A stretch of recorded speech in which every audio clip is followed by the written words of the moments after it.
Quem estiver imaginando, essa explicação anterior que eu passei, de certa forma é a mesma, né? Está ligada àquelas questões também presentes em vestibular com relação às geladeiras antigas.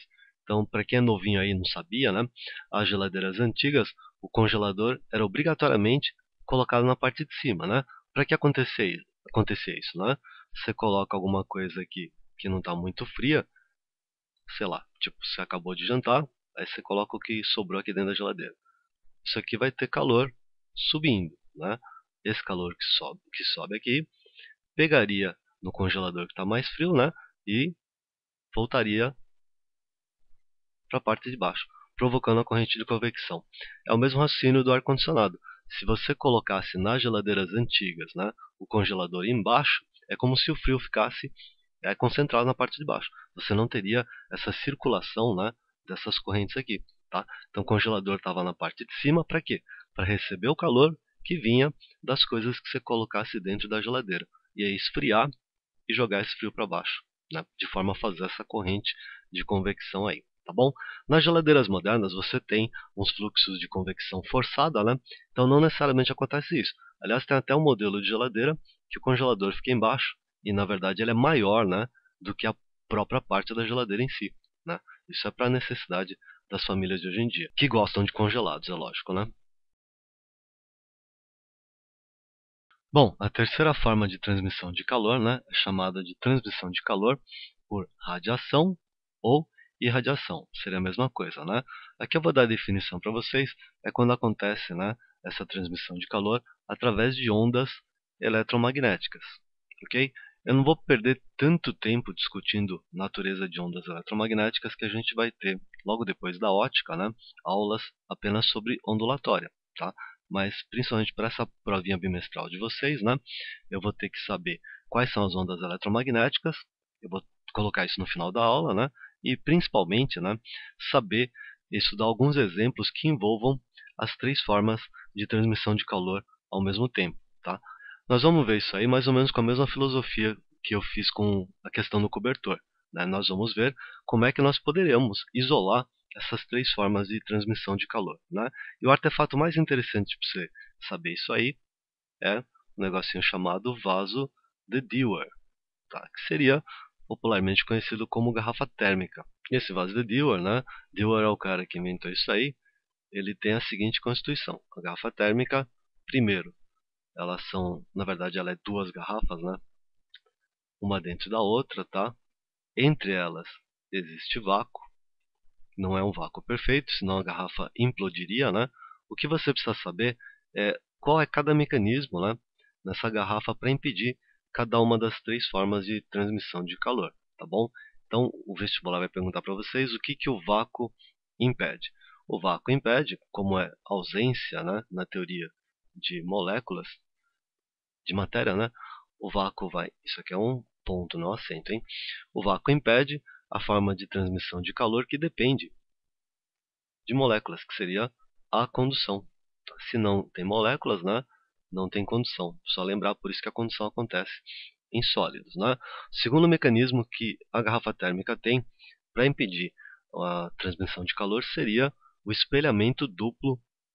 Nós chamamos de espelhamento duplo porque ela é espelhada na parte de fora da garrafa interna, né, e na parte de dentro da garrafa externa. Quer dizer, é como se você voltasse duas superfícies espelhadas uma para outra, né? Para que é feito isso?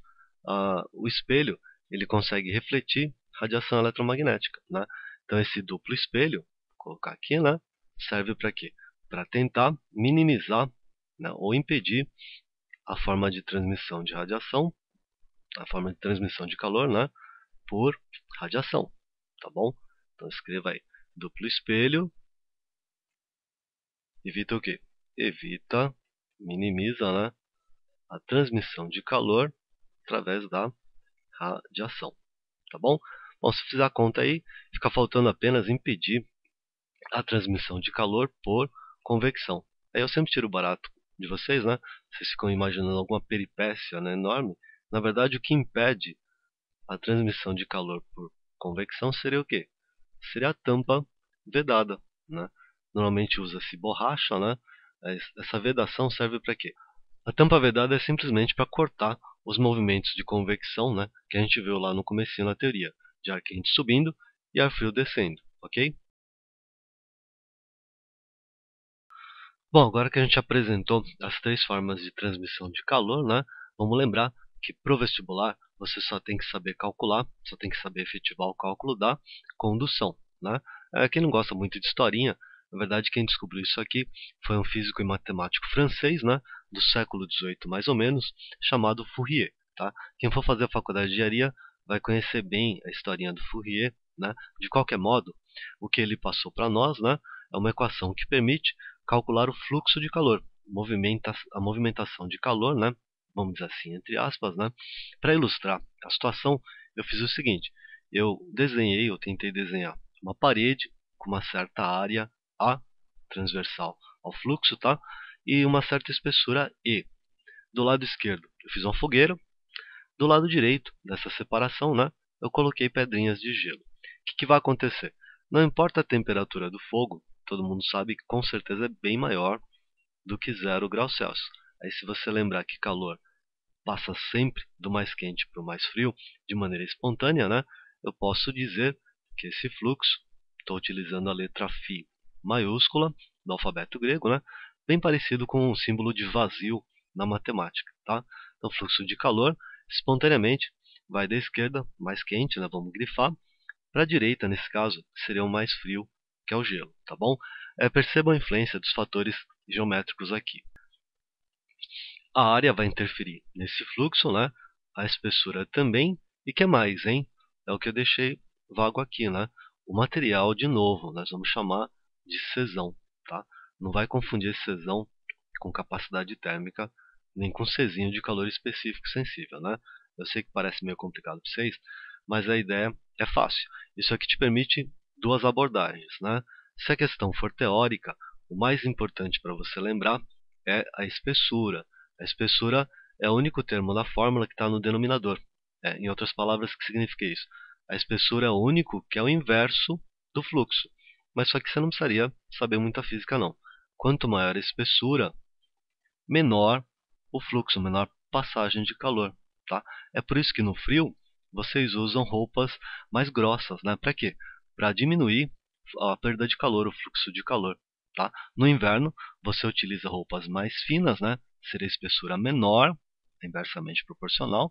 Para quê? Para permitir um fluxo maior, para você perder mais calor, né? E ter mais conforto térmico aí, tá bom? Isso é uma das abordagens. A outra é aquela que eu falo sempre. Se você tem uma constante, ela vai ser dada para vocês, né? E principalmente a unidade vai ser passada para vocês, tá? Então a unidade da constante é que vai mandar na unidade do resto, tá bom? Então nós vamos inverter tudo aí, vamos ver as unidades pertinentes através de exemplos de constantes, né? Seria de coeficiente de condutibilidade térmica, que é o nome oficial dessa grandeza, que na verdade é simplesmente a influência, né, do tipo de substância que você está usando aqui na confecção dessa parede que eu desenhei, tá bom? Eu estou usando valores como exemplo, né, de uma questão antiga do Enem, né, e era dado a constante, o coeficiente de condutibilidade térmica da prata. Estava escrito 97 10 a menos 2. Isso aqui para mim é o que menos interessa, né? Eu estou interessado nisso aqui, ó. Calorias por segundo, centímetro e graus Celsius. O que significa isso? Na minha equaçãozinha, o fluxo depende do material, que seria a constante, né? Da área e da diferença de temperatura. E vai ao inverso da espessura. Então, isso aqui significa que, nesse caso, a variação de temperatura seria em graus Celsius, tá bom? Na hora que eu vejo centímetro aqui, significa que a área tem que ser em centímetros quadrados e a espessura em centímetro, tá? A unidade da espessura e da área podem vir diferenciadas aqui. Já vou falar sobre isso. E o que sobra aqui, calorias por segundo, seria o quê? Seria a unidade da resposta. Então você percebe rapidamente que o fluxo, na verdade, tem a mesma dimensão de quê? De potência, né? Seria energia por tempo, tá bom? Conforme eu estava falando para vocês, aquela discussão da constante de condutibilidade térmica, né? A ideia é a seguinte: suponha que você está lá no vestibular e eles te deem uma certa constante igual, valor que não me interessa, qualquer coisa, tá? Coloquei uma bolinha, o que me interessa é isso aqui. Eu falei que poderia aparecer separado a unidade da área e da espessura. Não é algo muito comum, mas basta você seguir o que eu falo sempre. Na hora que você recebe a unidade da constante, como é que eu entendo isso aqui? Centímetro, né, seria a unidade que você tem que substituir a espessura, ok? Metro quadrado, sempre, né, centímetro quadrado, milímetro quadrado, unidade de área. Então a área tem que ser substituída em metros quadrados. Graus Celsius, a diferença de temperatura entre as duas, a diferença de temperatura entre os dois pontos que você quer transmitir o calor por condução, né, tem que ser em graus Celsius. É a mesma ideia anterior. O que sobrou aqui, né, joules por segundo, seria a unidade do fluxo, tá? Nesse caso é importante porque joules por segundo, vocês lembram, é watts. Talvez uma das coisas mais importantes que vocês tenham que lembrar antes de entrar em cada vestibular, tá bom? Então vamos fazer um exemplo numérico aí de vestibular para vocês verem como é que funciona isso aí, ok? Por exemplo, eu vou fazer essa questão da Universidade Federal da Paraíba, né? E as primeiras, sei lá, exagerando 40 linhas do texto, né? Falavam da historinha do Fourier e tal. Por isso que eu acho importante, por mais que eu brinque com vocês, né? Volta e meia eu estou falando de história, vocês estão pensando, pô, mas para que eu quero saber a história de um carinha que já morreu, né? Faz um século e tal. Na verdade, é importante você ter ouvido falar de uma série de assuntos, nem que eles não caiam especificamente em vestibular. Por quê? Porque o vestibular adora atualidades, adora conhecimento geral, né? Aí, se você já ouviu de antemão a historinha, na hora do vestibular você pode pular simplesmente, né, para o último parágrafo, exageradamente falando. É mais ou menos o que acontece aí, tá bom? Então vou ler a partir do ponto em que eles não estão contando a historinha aí, tá? Diz aí que tem um fogão elétrico, possui entre as paredes do seu forno um isolante que é constituído por uma camada de fibra de vidro que tem área total, que eu já anotei, né, de 1,40 m, 1,40 metros quadrados, espessura de 4 centímetros. Está aqui. Ao ligar o forno desse fogão, após um certo tempo, a superfície interna da fibra de vidro alcança a temperatura de 175 graus Celsius e a superfície externa encontra-se a 35 graus Celsius. Isso aqui vai me dar a diferença de temperatura, tá bom? Considerando-se que a condutividade térmica da fibra de vidro, isso é o mais importante aí, é 0,04 watts por metros e graus Celsius, né? A questão pedia que se calculasse a taxa de transferência de calor através desse isolante aí, tá bom? Então aquele procedimento que eu falei, você olha sempre para a unidade da constante, isso aqui significa que tem que estar tudo em metros, e a diferença de temperatura em graus Celsius. Então, a diferença de temperatura aqui é 140 já em graus Celsius, tá certinho, tá? A área já está em metro quadrado, ok, né? A espessura estaria na unidade errada. Eu teria que dividir por 100, né? Para passar para metros, daria 0,04 metros. E aí, antes que você reclame, né? Na hora que você vai jogar na equação de Fourier, o que vai acontecer? Vamos ver aqui. É o coeficiente, 0,04, vezes a área, 1,4, tirar o outro zero de lá, né?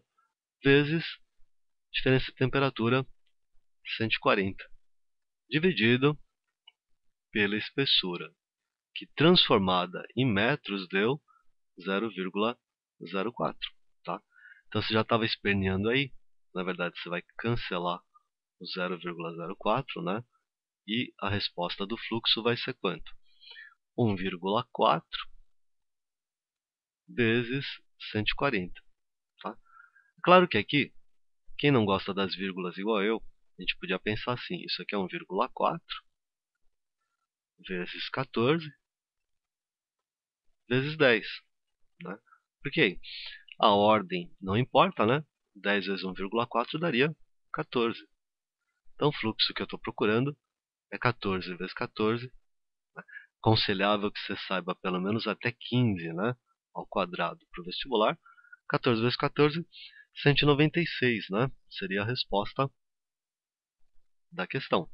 196 o quê?